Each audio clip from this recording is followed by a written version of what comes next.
My name is Stephen Beezer, and I am the co-president of Leopard's Lair, here to interview Dan Trist, center for Lafayette men's basketball team. So, Dan, it says here you're from Australia. So you're obviously foreign, so I'll try to speak a little slow. That way you're able to understand, because I hear they speak a different language over there.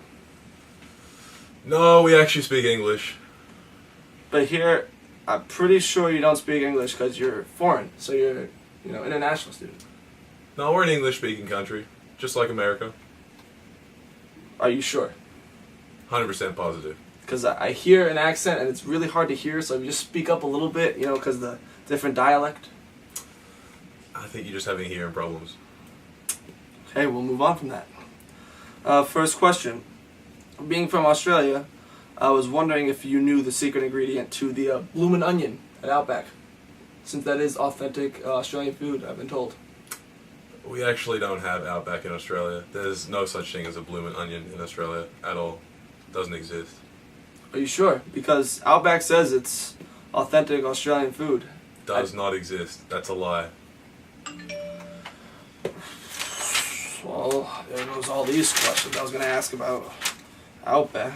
Moving on, I guess. Oh, we see this year freshman Nathaniel has been added to the basketball team. How does it feel to have your younger brother playing alongside you? Well, contrary to popular belief, not everyone in Australia is related. It's not like, the southern states of America where everyone actually is related. Really? I could have sworn, because Australia is just such a small country, everyone had to be related who came from there. No, you gotta go to Tasmania. Tasmania, everyone's related. It's a little island. People don't get a chance to leave very often. Things happen, but no, where I come from, we're all good, normal folk. Well, there goes how all my questions about growing up alongside Nate. Basketball. Alright. Some interesting questions, just some fun facts, because we want to get to know you a little better. Out of all the sports teams here, which is your favorite girls' sports team? It's a tough one. It's probably going to have to be girls' basketball. Girls' basketball. Now, why is that? Being a basketball player, it's just easy to relate to them. They play hard. But I've heard that you are a huge fan of the women's soccer team. They're nice girls, It's just because one of your facts here is that you used to play footy, as they call it. Oh, footy. Well, footy is... you Americans don't really understand what proper footy is. You guys think you play footy, football, but, in reality, footy is rugby. That's the real man's football, Real men do it without pads. So what you're saying is it's better without protection? It is. It is always better without protection. Okay. Alright. So, Australia. So when you were born, I was just wondering, as a kid growing up, how often did you ride in a kangaroo's pouch? Well, when I wasn't getting a ride to school, in a car with my mum, I was, every off day I was just jumping on the back of the old kangaroo, Everyone has a kangaroo they ride to school. Contrary to popular belief, though, you don't ride in the pouch. We have a saddle. You saddle them up on their back and, you just let them go. They're like homing pigeons. They know where home and school are.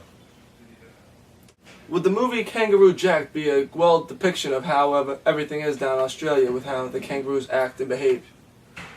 Yeah, no, kangaroos are very, interactive social creatures. They wear clothes all the time. They often steal valuables from people. I once had my house robbed by a mob of kangaroos actually, but... Very interesting. Yeah.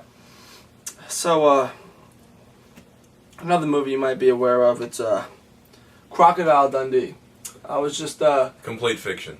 Complete fiction. No factual evidence behind that movie. So what you're saying is everything in that movie is just false? Everything.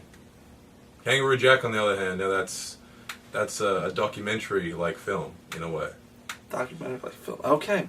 So talk a little bit about this season.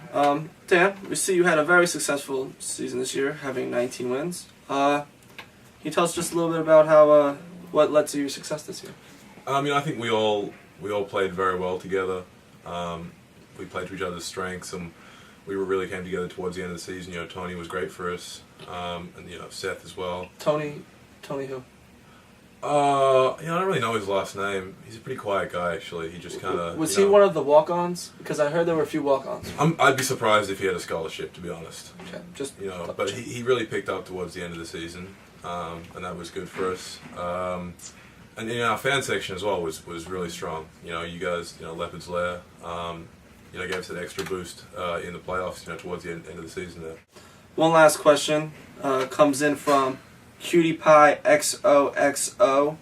How does it feel that I'm not sure if I should ask this, but since our fans asked, how does it feel that your uncle Steve Irwin was killed by a stingray? That's it. You crossed the line.